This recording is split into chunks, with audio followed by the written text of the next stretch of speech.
E a galera do Me Salva, nessa aula a gente vai fazer um exemplinho aí para entender melhor o conceito de impedância e como é que a gente vai usar ele nos nossos circuitos. Então, é um exemplo bem simples que diz o seguinte, olha só, a corrente no indutor é I de T igual a 10 cosseno de 10.000T mais 30 graus, isso em miliamperes.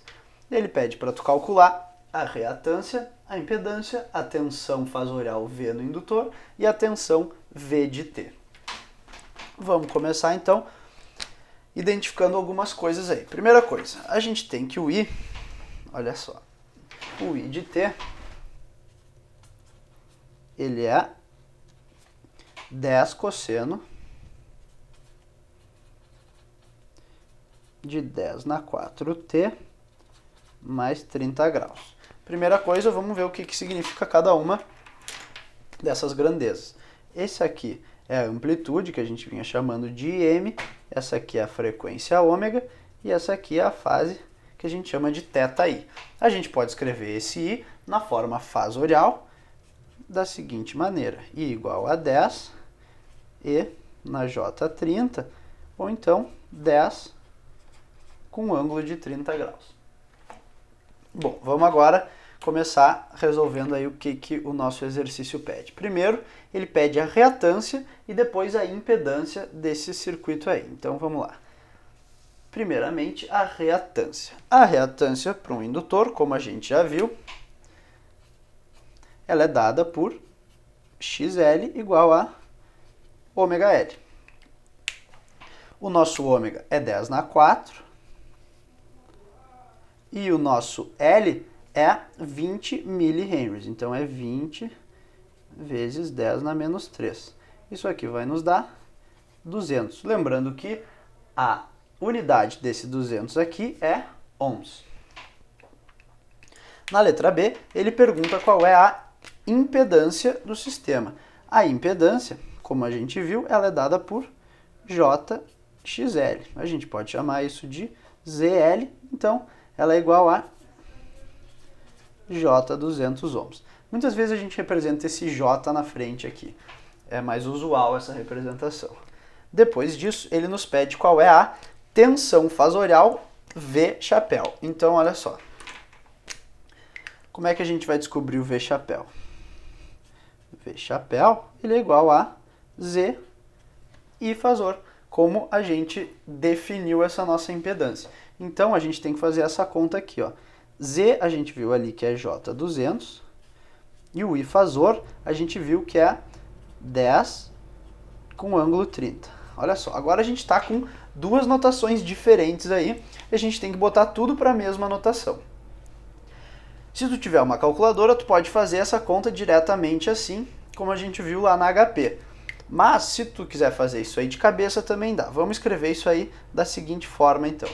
Vamos escrever essa Z como sendo 200 com uma fase 90 graus, porque a gente tem esse J aqui que leva ele lá para o eixo imaginário. Então isso aqui vai ser 200 com E na J90. E a gente vai escrever essa aqui nessa mesma notação, com módulo 10 e um ângulo E na J30. Agora, tu tem que lembrar ainda que esse 10 aqui é em miliamperes, portanto a gente tem aqui um 10 na menos 3 multiplicando. Fazendo 10 vezes 200, a gente tem 2.000, vezes esse mili, fica com 2. E agora, E na J90 vezes E na J30, a gente fica com E na J 120 graus aí. Olha aqui. Então, essa é a nossa tensão V. Ela tem módulo 2, ou seja, o valor máximo da tensão no tempo é 2, e ela tem uma fase de 120 graus. Nota lá, ó, que ela está deslocada de 90 graus em relação à corrente, como a gente já viu que isso aí é sempre válido, tanto para o indutor quanto para o capacitor, mas num deles vai ser adiantado e no outro atrasado.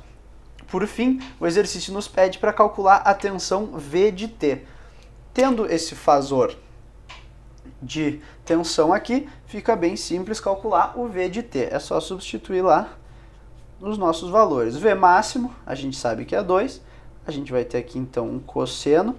O ômega não muda, 10 na 4. T mais agora o nosso ângulo, dessa vez 120 e não mais 30 graus como era antes lá.